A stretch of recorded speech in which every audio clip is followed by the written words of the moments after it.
Solicitado por parte del Ministerio Público y las querellantes la medida cautelar de prisión preventiva para el imputado Juan Carlos Reinado Marilao, por las causales de peligro para la sociedad, para la seguridad de la sociedad y de las víctimas, sin perjuicio de haberse entregado también fundamentos para eh, por la eventual causal de éxito de diligencias de investigación. Segundo, el imputado se encuentra formalizado por 4 delitos de violación, 2 de ellos en calidad de reiterados, un delito de aborto y 3 delitos de abuso sexual. Todo ello en contra de 5 víctimas, de las que 2 eran menor de edad a la fecha de ocurrencia de los hechos. Tercero, antes de examinar los presupuestos del artículo 140 del Código Procesal Penal, se hace necesario hacer notar que respecto del hecho consignado con el número 1 por el Ministerio Público, y el alcance que a su respecto tiene la institución de la prescripción de la acción y su interrupción, materia sobre la que el tribunal no emite pronunciamiento de fondo, en la medida que se requiere justamente el término de la presente causa para verificar la concurrencia o no de sus requisitos. 4. De esta forma, en relación al hecho 1, si bien el tribunal ve en el testimonio de la víctima en el testimonio de la víctima y los elementos de corroboración, antecedentes suficientes que justifican la existencia del ilícito, no ocurre lo mismo en relación al carácter de reiterado del mismo, en la medida que la especial forma de comisión que exige el número 2 del artículo 361 requiere un contexto fáctico que por ahora no se configura. En relación al hecho 3, especialmente en lo relativo al delito de aborto, sin perjuicio del eventual cuestionamiento de la competencia territorial del tribunal,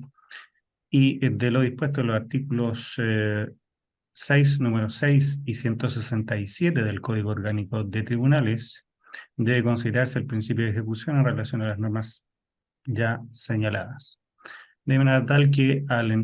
examinar los antecedentes es posible extraer elementos de testimonio directo como de presunción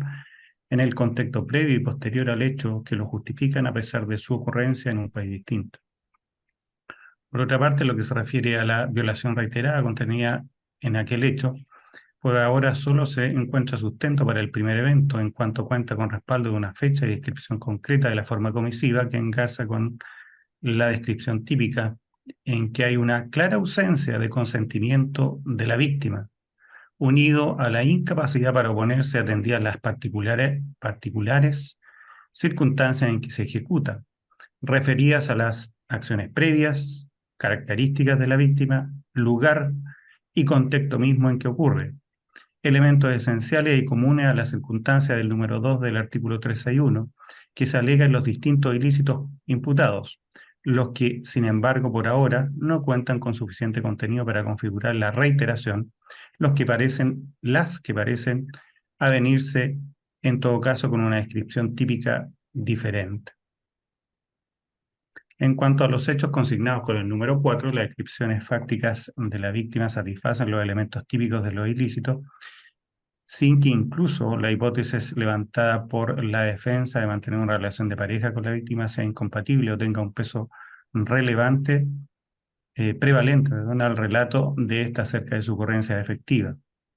En lo que se refiere al hecho 5, existe un relato claro de la víctima que no tiene elementos que necesariamente lo refuten basado en antecedentes determinados que se hayan aportado. Los hechos anteriores, además, cuentan con distintas corroboraciones de contexto,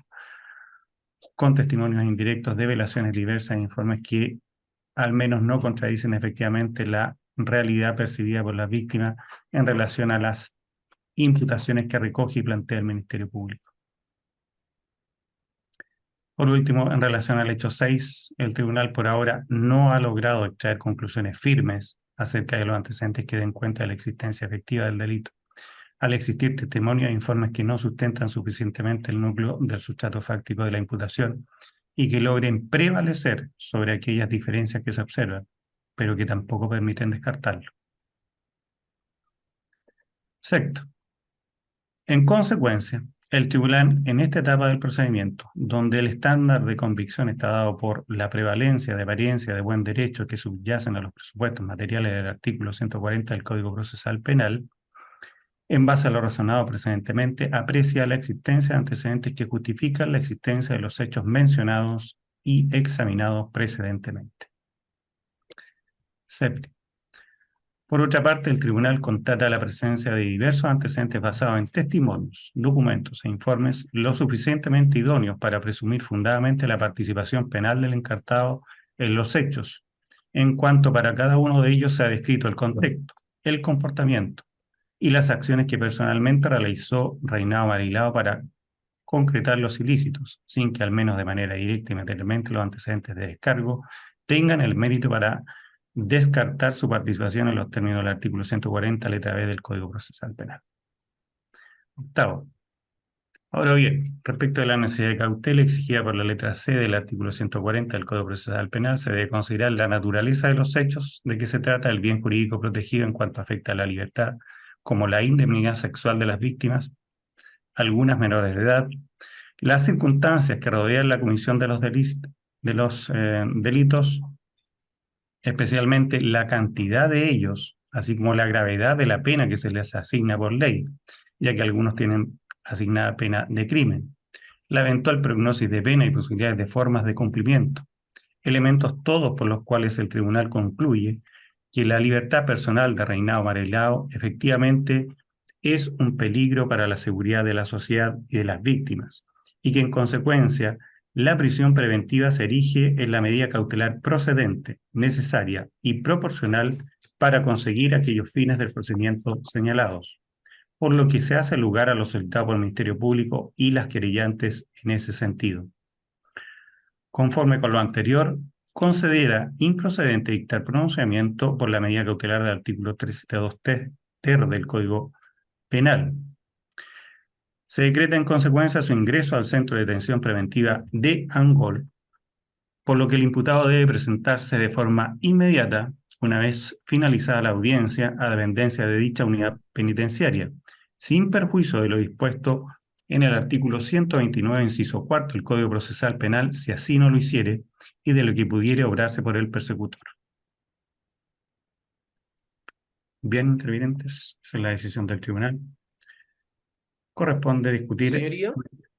sí, su señoría, Profesor. previamente, ¿Eh? sí, reposición respecto de la última parte, que no ha existido debate, por cierto, porque es una resolución que emana recién de su señoría respecto del lugar y del momento en que debe ingresar a cumplir su prisión preventiva. La solicitud, su señoría, es que mi representado ha atendido que él tiene, si bien es cierto, ejerce sus funciones en Renaico, su familia y su arraigo está en la comuna de Contulmo. Por lo tanto, nosotros solicitaríamos que la orden de ingreso, su señoría, se pueda decretar en el penal de Traillén, por una parte. Y en segundo lugar, su señoría, lo que solicito es que, para efectos de que exista certeza en relación con el tiempo en que mi representado deba presentarse a la unidad penal respectiva, solicitamos que se le dé un tiempo aproximado a su señoría de 2 horas para que él pueda, máximo de 2 horas, para que él pueda ingresar a la unidad penal que su señoría designe en relación con la misma solicitud que hemos señalado. Bien, entendiendo el tribunal que efectivamente sobre aquellos aspectos no ha mediado debate, el tribunal declara admisible en primer término aquí el recurso de reposición en consecuencia y entendiendo que tampoco son aspectos que afecten a los solicitantes de la medida cautelar, se pronuncia derechamente sobre los mismos. Respecto de el lugar de cumplimiento de la medida cautelar y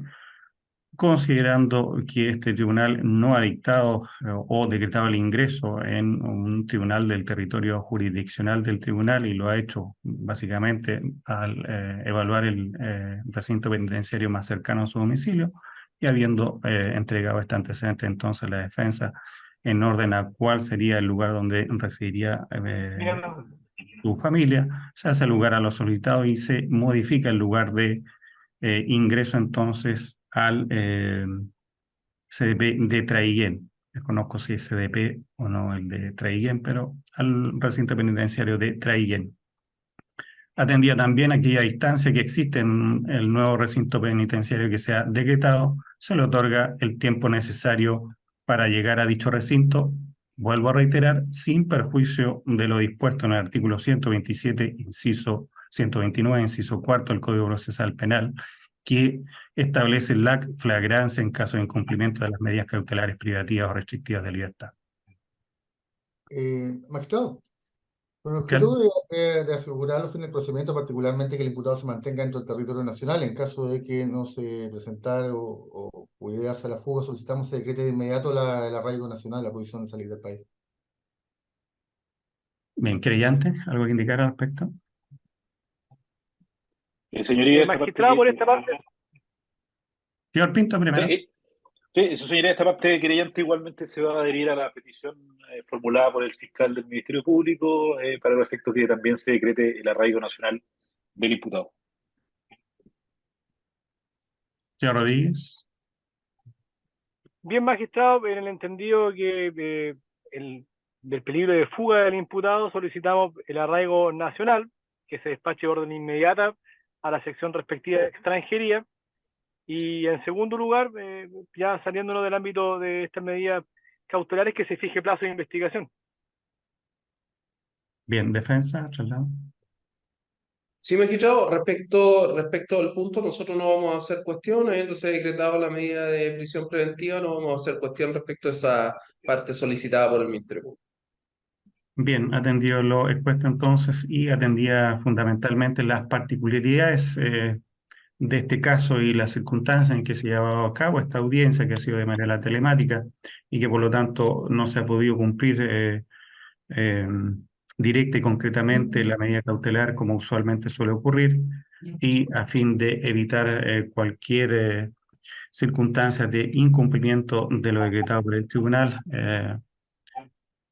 conforme con lo dispuesto en el artículo 155, letra D, se hace lugar a lo solicitado por el Ministerio Público, se decreta también la medida cautelar de arraigo nacional de dicha norma.